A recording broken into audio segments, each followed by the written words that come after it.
Bienvenido. La Iglesia Camino de Gracia tiene el agrado de invitarle a escuchar su programa radial, El Consejo de Dios. En un mundo tan cambiante, necesitamos una dirección clara y sabia para nuestro diario vivir. ¿Y qué mejor consejo que aquel que proviene de la palabra de Dios, la Biblia? Directamente desde el púlpito de nuestra iglesia, nuestro pastor Andrés Escárate nos comparte el consejo de Dios. Bienvenidos y gracias por estar junto a nosotros en este su programa, El Consejo de Dios. Estamos viendo la enseñanza de Jesús sobre la disciplina en la iglesia local y ya hemos considerado los propósitos de la disciplina: obediencia, remover la corrupción, ser ejemplo, pero finalmente restaurar al hermano que ha pecado o que ha caído. Hoy veremos cómo nuestro Señor Jesucristo nos ayuda a enfrentar los problemas de relación interpersonal. Por favor, abre tu Biblia en el Evangelio de Mateo, en el capítulo 18, versos 15 al 20, al considerar la cuarta parte del tema Jesús y la disciplina en la iglesia local. Mis queridos, les invito a buscar en sus Biblias, por favor, en el Evangelio de Mateo, en el capítulo 18, Jesús y la disciplina en la iglesia local. Jesús en la disciplina en la iglesia local. Así que vamos a considerar en el Evangelio de Mateo, y esta vez les voy a pedir que por favor se pongan en pie para que hagamos lectura de los versículos 15 y vamos a mirar hasta el verso 20. Abra su Biblia por favor en el Evangelio de Mateo, en el capítulo 18, versículo 15 en adelante. ¿Estamos ahí? Dice: por tanto, si tu hermano peca contra ti, todos juntos, ve y repréndele estando tú y él solos. Si te oyere, has ganado a tu hermano. Mas si no te oyere, toma aún contigo a uno o a dos, para que en boca de 2 o 3 testigos conste toda palabra. Si no los oyere a ellos, dilo a la iglesia. Y si no oyere a la iglesia, tenle por gentil y publicano. De cierto os digo que todo lo que atéis en la tierra será atado en el cielo, y todo lo que desatéis en la tierra será desatado en el cielo. Otra vez os digo que si 2 de vosotros se pusiesen de acuerdo en la tierra acerca de cualquier cosa que pidieren, les será hecho por mi Padre que está en los cielos. Porque donde están 2 o 3 congregados en mi nombre, allí estoy yo en medio de ellos. Bendito Padre Celestial, hemos abierto tu palabra y te pido que tú des gracia a tu siervo y supla, Señor, en mis fallas el compartir, Señor, de tu palabra, que tu Espíritu Santo se mueva libremente y habla a nuestras vidas y a nuestros corazones. Pues oramos encomendando este tiempo de reflexión bíblica a través del precioso nombre de Cristo Jesús. Amén y amén. Tome su asiento, por favor. Jesús y la disciplina en la iglesia local. La disciplina descrita por nuestro Señor acá en Mateo capítulo 18 se hace necesaria cada vez que la santidad de Dios ha sido violada de una manera que trae vergüenza o reproche a la iglesia. Es interesante que esta porción sale de labios de nuestro Señor Jesucristo. En el Antiguo Testamento se nos enseña que la santidad es buena a la casa de Dios. Y es Jesús quien nos enseña acá que dentro de una iglesia, y estamos hablando dentro de la esfera de una iglesia local, debe haber santidad. No es fácil porque tenemos una naturaleza que es pecaminosa. Pero aquí encontramos el consejo de nuestro Señor Jesucristo. Y hablando sobre la disciplina, decíamos en nuestro estudio anterior y hablábamos sobre los propósitos de la disciplina. El primero de ellos tiene que ver con ser obedientes a lo que Dios enseña en su palabra. Aunque no nos guste, no estemos de acuerdo, la disciplina es la orden de Dios que debe ser aplicada en nuestras vidas y en la vida de la iglesia. También la disciplina tiene como propósito remover la corrupción del pecado. No podemos jactarnos como la iglesia en Corinto con mente amplia, decir no tenemos ningún problema. Cuando hay una levadura que está leudando, hay un pecado que está afectando a la congregación. ¿Por qué el propósito de la disciplina? Porque debe ser un ejemplo.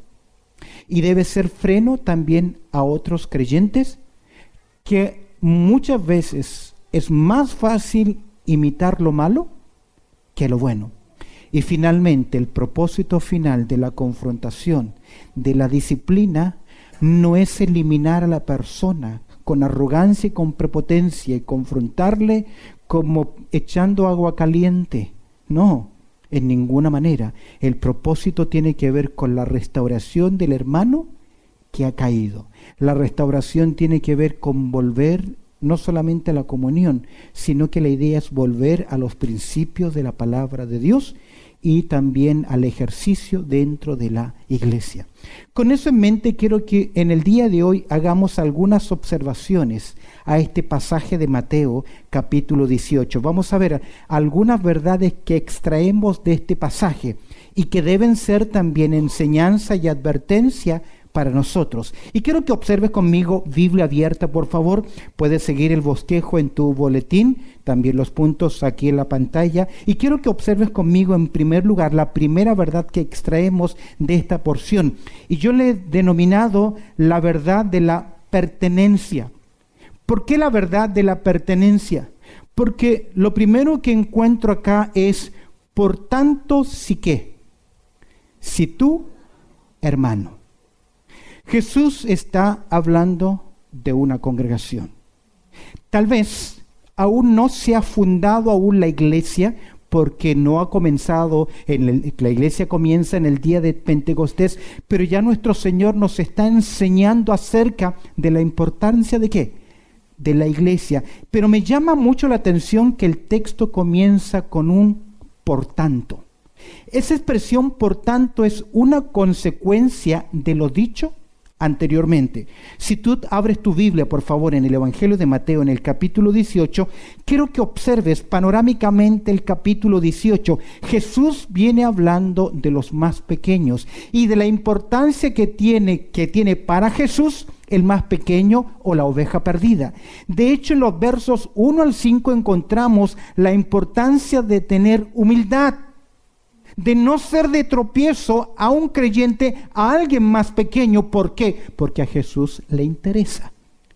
Todos por igual, porque Dios no tiene preferidos.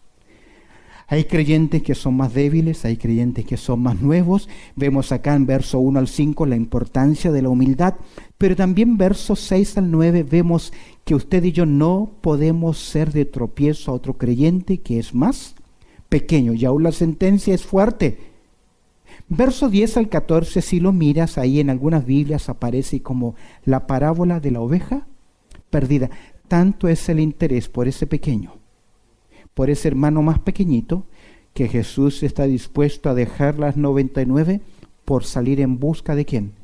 De ese creyente que por alguna razón, tipificado como una ovejita, se descarrió, se apartó por el camino.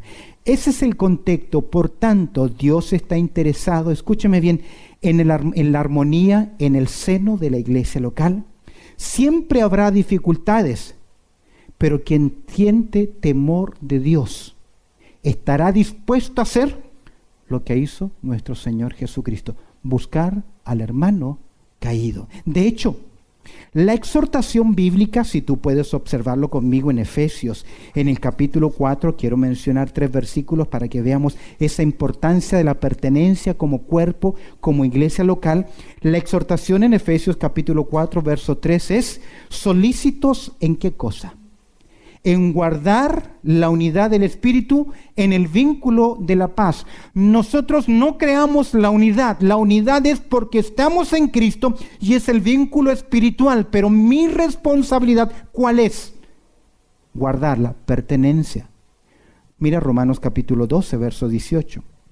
Si es posible, en cuanto dependa de vosotros, que dice la exhortación, estad en paz con todos los hombres. No siempre será así, pero tu actitud es sentido de pertenencia. La exhortación de Jesús fue a un grupo, a una iglesia. Finalmente en Gálatas capítulo 5, verso 15, me llama mucho la atención este versículo. Pero si os mordéis, dice Pablo, y os coméis unos a otros, lenguaje figurado, no eran caníbales y no se estaban, pero usted entiende la exhortación. Pero si os mordéis y os coméis unos a otros, mirad también que no os consumáis unos a otros. Y es una exhortación a creyentes. Y ves en el contexto, cuando obramos en la carne y se produce esa obra de la carne, habrán celos, divisiones, contiendas. Es por eso que la exhortación, y volviendo al libro de Mateo, en el capítulo 18, verso 15, la exhortación es: por tanto, si tu hermano es un creyente, si tu hermano es un creyente, es un hermano, pertenece a la familia de Dios, fue lavado con la sangre de Cristo Jesús. A veces nosotros rechazamos a personas por vestimentas, por acciones, por idiosincrasia, por países. No tenemos derecho. O decir, yo no quiero la presencia de tal hermano o de tal persona que venga a mi iglesia. No es tu iglesia. Y en cierta forma, mis queridos, nosotros aceptamos a los que el Señor manda. Y algunos vienen muy mal heridos. Recuerdo en mi país, en la iglesia, había un muchacho que era ladrón conocido, cuchillero. La gente le tenía temor. Recuerdo que en un servicio, un día de culto, un día miércoles o jueves a la noche, nos estaba robando del techo una especie de plancha plástica que teníamos. Y un vecino le vio y le gritó: «Hey, ¿qué estás haciendo?», y se fue. Y un día lo invito y llega a la iglesia. Fue extraño cuando llegó a la iglesia, se sentó en una banca y todos innatamente como que se corrieron para las orillas, metieron su mano en sus bolsillos, guardaron sus billeteras, se notó. Él se entregó a Cristo y le llamamos el Nicky Cruz. Pero no fue fácil su aceptación. Por eso la exhortación es: si tú, hermano, las personas que están sentadas a tu lado, míralas por un momento, los que están delante, los que están detrás, son las personas que el Señor nos ha regalado. Tal vez algunos no nos gustan como son, pero son un regalo del Señor y tu deber es cuidar de ellos. Amén. Primer lugar, vemos acá la pertenencia. Quiero que observes ahora el problema. ¿Cuál es el problema? Si tu hermano, que dice el texto, versículo 15, peca contra ti. La mayoría de las versiones de los manuscritos antiguos no tiene la palabra contra ti, sino que sencillamente si peca. Ahora, el término pecar acá, amartaro, es la palabra común para describir una acción de desobediencia delante de Dios. Es decir, esa persona, ese creyente, porque es hermano, deliberadamente está viviendo contrario a lo que Dios enseña en su palabra. Y aquí tenemos que el Señor quiere presentar una solución. Y le enseña a la iglesia que deben cuidar a los hermanos y que deben considerar a aquel hermano o hermana que deliberadamente está queriendo vivir en contra de lo que Dios dice en su palabra. El texto dice, si peca. Creo que la traducción de Reina Valera 1960, que peca contra ti, creo que ellos, los discípulos, entendieron que tal vez era algo que alguien le hacía a otro creyente. Porque Pedro más adelante va a saltar y le va a decir, entonces, Señor, yo estoy dispuesto a perdonar ¿cuántas? 7 veces a la misma persona. Tal vez se entiende que fue como un problema de relación interpersonal. En el libro de Gálatas, en el capítulo 6, dice, hermanos, y esta es la exhortación a la iglesia, creyentes, si alguno fuere sorprendido en alguna falta. Ahora, no somos los policías de los hermanos que estamos 24/7 observando quién cayó, quién pecó. No, no es así. pero la idea es, ten cuidado de tus hermanos. De hecho, la exhortación en todo el Nuevo Testamento es que si ya que somos cristianos, si somos hijos de Dios, si tú dices realmente yo soy un hijo, una hija de Dios, sabemos que nuestro cuerpo ya no nos pertenece. Y quiero que observes una exhortación. Continuamente los escritores sagrados mencionan pecados específicos que los creyentes deben evitar. A modo de exhortación, solamente un ejemplo, mira, Primera de Pedro en el capítulo 4, tengo la referencia para ustedes, versos 3 y 4. ¿Cómo comienza Pedro la frase? Baste ya el tiempo pasado, como diciéndole, ustedes vivieron mucho tiempo ¿en dónde? En tinieblas, en el pecado. ¿Qué dice Pedro? Ya no más. Fíjate que, ¿quién toma la decisión? ¿Quién toma la decisión? El creyente. Nos podemos desgastar y pasar toda una vida exhortando a los creyentes, a nuestros hijos, a los demás. Cambien, vivan para Dios, pero al final, ¿quién toma la decisión? Es personal. Baste ya el tiempo pasado para haber hecho lo que agrada a quién. A los gentiles o inconversos. ¿Andando en qué cosas? ¿Ves que siempre hacen como listas los creyentes para ilustrar? Las exhortaciones tienen listas: las lascivias, concupiscencias, embriagueces, orgías, disipaciones y abominables idolatrías. A esto les parece cosa extraña que vosotros, ¿quiénes son esos vosotros? Creyentes, no corréis con ellos el mismo desenfreno de disolución. ¿Y qué hacen? Y os ultrajan.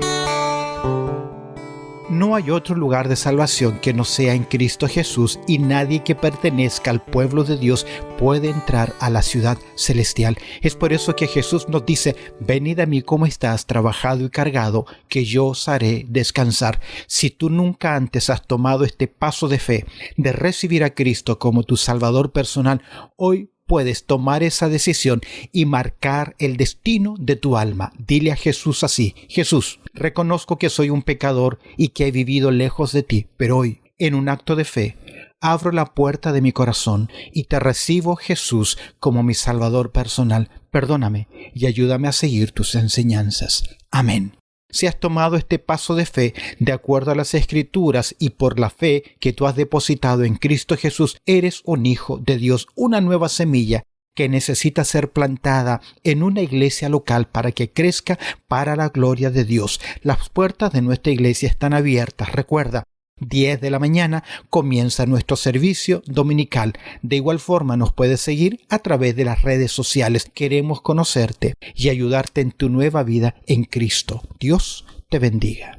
Gracias por haber estado junto a nosotros en su programa radial, El Consejo de Dios. Si este programa ha sido de bendición en tu vida espiritual, te animo a que te suscribas a nuestro canal en YouTube. Búscanos como ICDG Radio, para que puedas seguir creciendo en el consejo de la palabra de Dios. Así que ya lo sabes, sigue nuestra programación diaria en nuestro canal de YouTube. Búscanos ahí como ICDG Radio. De igual forma, si quieres ver nuestras predicaciones, suscríbete a nuestro canal de YouTube ICDG Australia. ICDG Australia. También puedes acompañarnos en nuestros servicios en línea, nuestros servicios virtuales, que lo hacemos a través de Facebook. Si quieres estar junto a nosotros a través de los servicios en línea, búscanos como ICDG Hoxley Park en Facebook. Los miércoles a las 7 de la tarde y el día domingo 10 de la mañana en horario de Sydney, Australia. Suscríbete a nuestros canales, mantente informado. Para los que viven en Sydney, les animamos a que en algún momento visiten nuestra iglesia, que está ubicada en el número 22 al 38 de la Redmayne Road, 22 al 38 de la Redmayne Road. Esto es en el suburbio de Hoxley Park. Para mayor información, comunícate con nosotros al teléfono 0430 584 990. Repito, 0430 584 990. Dios te bendiga.